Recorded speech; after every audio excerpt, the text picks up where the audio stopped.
Good morning.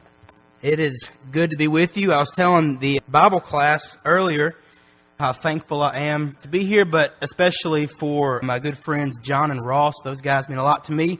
My wife and I moved here to Cookeville a couple of years ago, and we didn't know a soul when we got here. And so those guys have been great friends to us, and so very, very thankful for them. If you have your Bibles, go to John chapter 11. John chapter 11 is where we're going to be this morning. And so we're going to study from there. We're going to read a lot this morning from John chapter 11. I remember being in Miss Boncher's English class when we got the news. The towers had been struck by a couple of planes and in New York City, and they were falling. I remember watching TV in every class that day in school. We would sit there, and every class we rotated to, the teachers would turn the TV on, and we just watched the news that day. We didn't do anything else but watch the news. And I remember getting home from school that day, and my brother and I got home, and my mom told us both that we needed to go get some kind of paper or a journal or something and write down what had happened and how we felt, because that was going to be a day that we were not going to want to forget. I remember watching, as people were mourning and crying. And I remember what tragedy felt like on a national level on that day. I remember when I was 14 years old when I heard about my friend Graydon. Graydon was a friend of mine that we had grown up together. We played Little League sports together. We played on the same basketball team, football team, and baseball team. Graydon and I shared a lot of, good times. I remember at 14 years old when we heard that Graydon had a tumor on his brain. And I remember those feelings and those emotions, and, you kind of wonder, what's going on? I'm 14. I remember at 15 years old being in Miss Hill's business class. And in that class at 15 years old, that day were learning how to balance a checkbook in class. And I remember when the phone call came to the school, and our principal got on the intercom, and he announced that Graydon had passed away at 15 years old. And I remember those feelings of why? I remember going to the funeral, and I was riding in a car with my friends. They canceled school that day for the funeral, and we all went over, and we sat in the biggest church in town. The church he went to wasn't big enough. The biggest church in town, we all went in, and hundreds and hundreds and hundreds of people were at this funeral for Graydon. And I remember amongst the hundreds of people, I could hear his dad crying. And I'll never forget the sounds of a weeping father for his son. I remember what tragedy felt like on that day. And those images and those emotions and those things stay with you, right?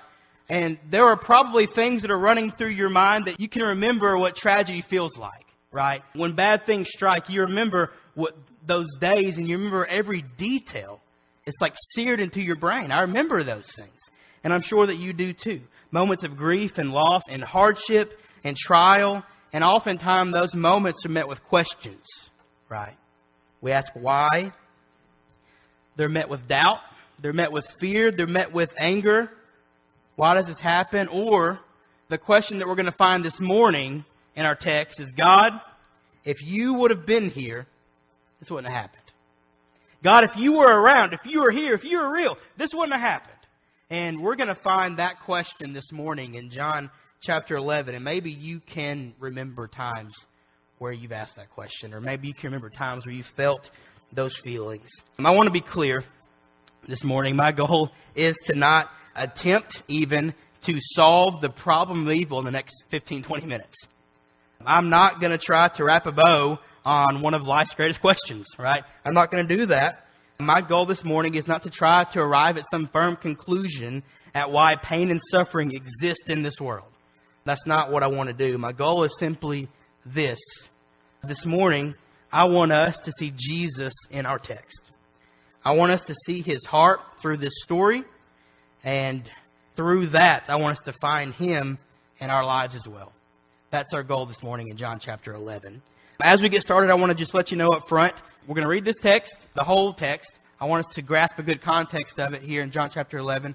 And so after we do that, I want to give you just two thoughts I have from this story, and then I want to ask ourselves two questions, okay? So if we can do that together, that'd be great. Two thoughts, two questions.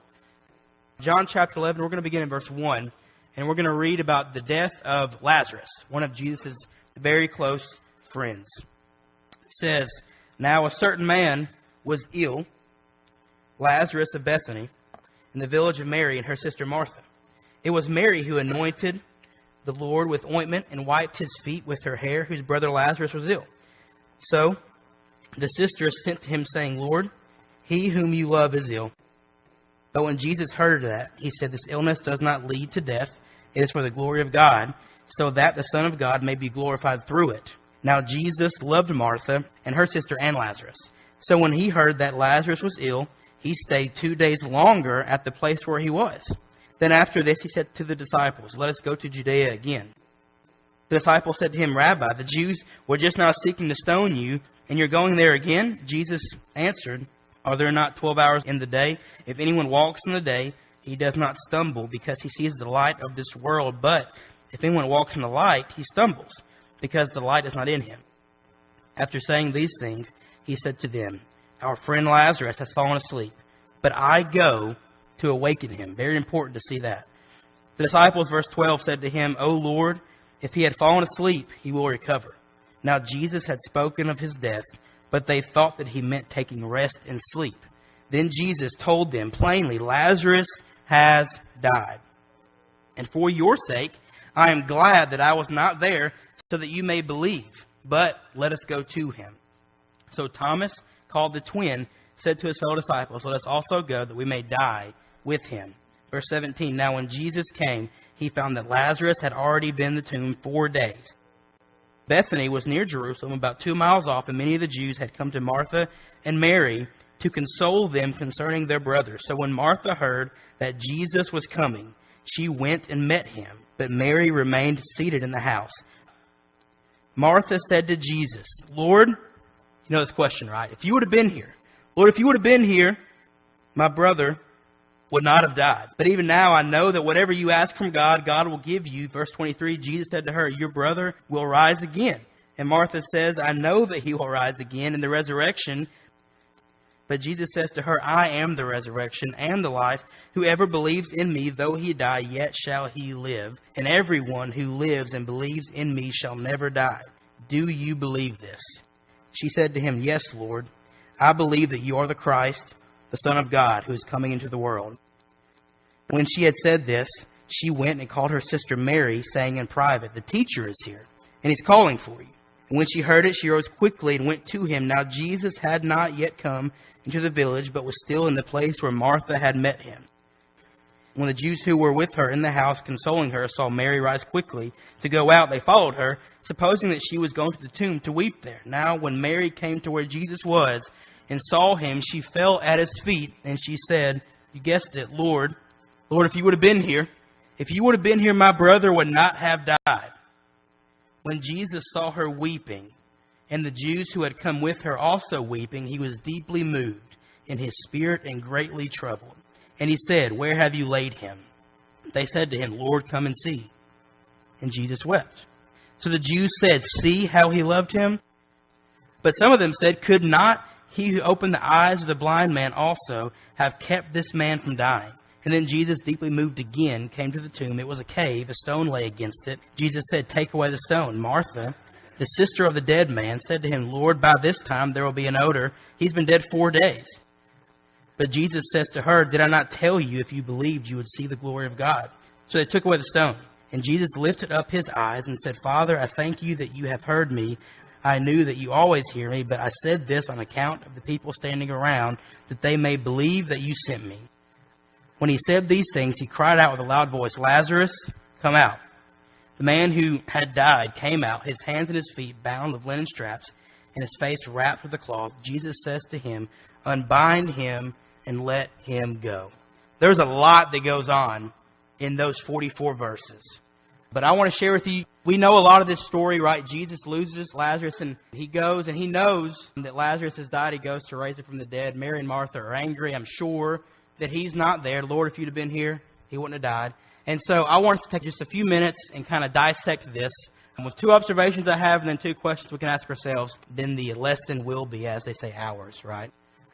And the first observation that I have for us this morning as we read this text is this, that Jesus lost a friend. He lost a friend. One thing that I appreciate about this story in particular is that I think this text humanizes Jesus for us a little bit. It's so often that we see Jesus as, he is God in the flesh. And yes, he's very much human as well. And we see Jesus in the context of healings and miracles. We see him in the context of the cross and resurrection and saving and dying and rising. And we see Jesus in all of these ways that we could never do, right? We see Christ in all of these ways as deity, and he is deity. But he's human too here. And this text for us humanizes Jesus. Jesus had feelings. He had feelings, had an earthly family. He felt pain. In fact, here in this text, Jesus lost someone that he loved. He knows what it's like to go through pain, to go through grief, to go through sorrow, to feel all of those emotions, right? There's no emotion that we can associate with death that Christ hasn't felt. There's no emotion that we can associate with loss that Christ hasn't felt. He felt all of those here. He felt it.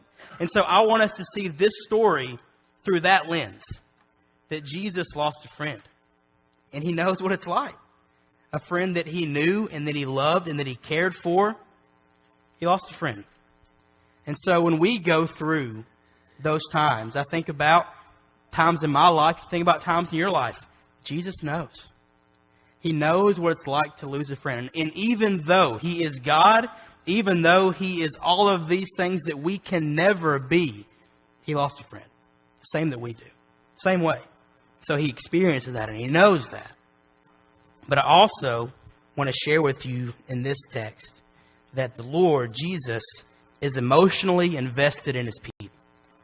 I don't know how many times that I've watched replays of football games. I don't know if you're a football fan in here or not, but I'm a Tennessee Vols fan, unfortunately for me.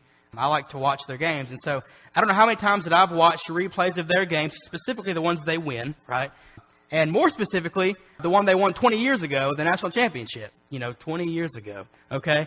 And I've watched that game against Florida State, 1,000 times. And every time I know what's going to happen, right, that they're going to win the game. It's going to be close. They're going to win by 6 points, right? It never changes. Every time I watch it, same score always happens, okay? And so for people watching a game, if you're a sports fan, right, watching a game live can be an emotional roller coaster, right? And so when your team is doing great, like you're fired up, you're excited, you're ready to go. When your team is doing terrible, you would rather punch your TV, right? I mean, it's an emotional roller coaster for you, and you're all upset, and then you're all happy, and then you're back upset again, okay?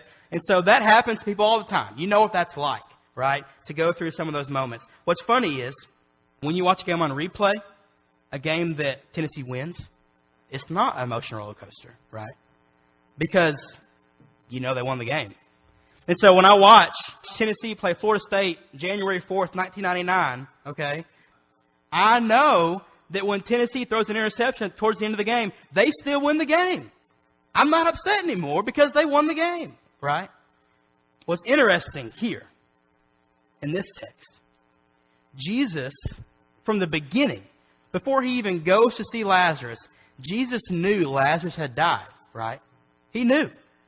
There was no confusion. There was no hesitation. There was no, I wonder what I'm going to find when I get there, right? There was no mad rush to the hospital to make it in time. Jesus knew Lazarus was dead. In fact, he waited 2 extra days because he wanted to show what he was going to do is for the glory of God. He knew what was happening. There was no confusion here, right? He knew Lazarus had died. And he also knew that what he's going to go do is raise his friend from the dead. There was no confusion there either. There wasn't I wonder if it's going to work today. I wonder if God's going to grant me some powers. There was none of that, right? There was no confusion. There was no will this medicine work for Lazarus? It was, he is dead. My friend is dead. I'm going to see him as a dead man, and I'm going to make him come out of that grave. He knew what he was doing. Jesus knew the outcome. Just like I know every outcome of that 98 game. Jesus knew the outcome, and yet Jesus still cried. Isn't that interesting? Jesus knew the outcome of what was going to happen. He knew that he could take away the pain and the suffering and the sorrow and the tears and all of that stuff of everybody around there. He knew that Mary and Martha were going to be elated. He knew that all these Jews would see this. He knew all this was going to happen. And he still cried. He still cried. The Lord is emotionally invested in his people. He is. He is. Even when he knows the outcome, Jesus cares. He cares about his people. He cares about our feelings, right? And I think if Jesus cares enough about his people that many years ago, I think that the same Jesus who has the same abilities and is the same God still cares about us today. And is still just as emotionally invested in his people today as he was with his friend Lazarus.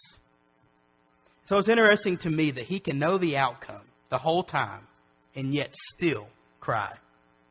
Still be emotionally invested. When we hurt, he hurts. The one who created everything, right?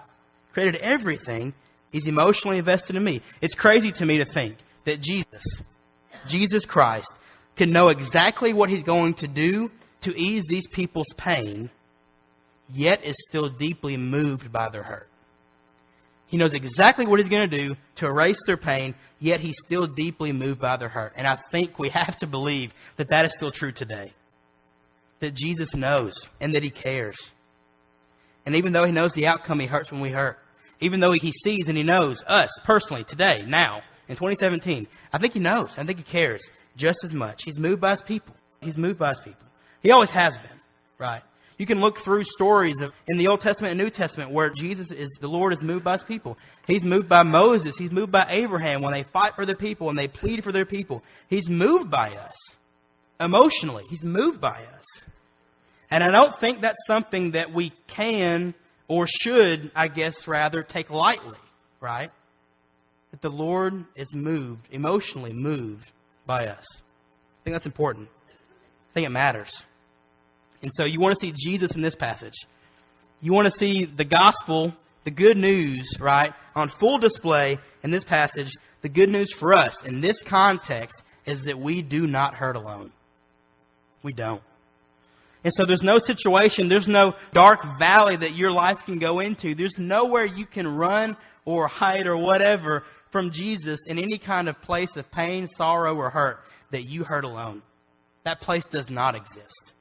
It does not exist in the presence of Jesus' followers.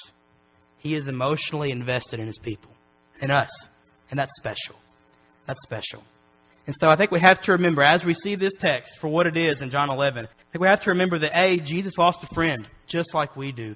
But we have to remember, too, that Jesus is emotionally invested in us. He's moved by us, his people, okay?